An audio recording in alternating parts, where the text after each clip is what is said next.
પંચમહાલ જિલ્લાના ઘોઘંબા મામલતદાર કચેરીના અધિકારીનો એક ગંભીર ગેરવહીવટ સામે આવી રહ્યો છે. મામલતદાર તથા તેમના સ્ટાફ દ્વારા કચેરીના સરકારી વાહનનો ઉપયોગ તેમના અંગત અપડાઉન માટે કરવામાં આવી રહ્યો છે અને તે પણ દરરોજના ધોરણે. માહિતી મુજબ ઘોઘંબા મામલતદાર સેજલ જોશી અને તેમનો કેટલોક સ્ટાફ વડોદરા તથા હાલોલથી દૈનિક અપડાઉન કરી રહ્યા છે.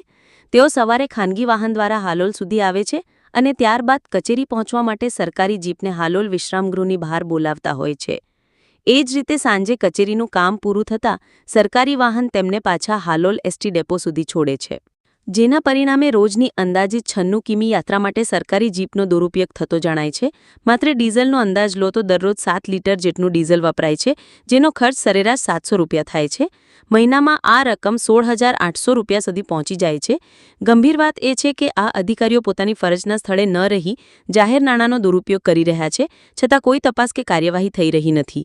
જો આ વાહનની લોગબુક ચકાસવામાં આવે તો દસ્તાવેજી આધાર મળે તેમ છે, સાથે નૈતિક નહીં પણ વહીવટી જવાબદારીનું પણ ઉલ્લંઘન પ્રકાશમાં આવે તેમ છે.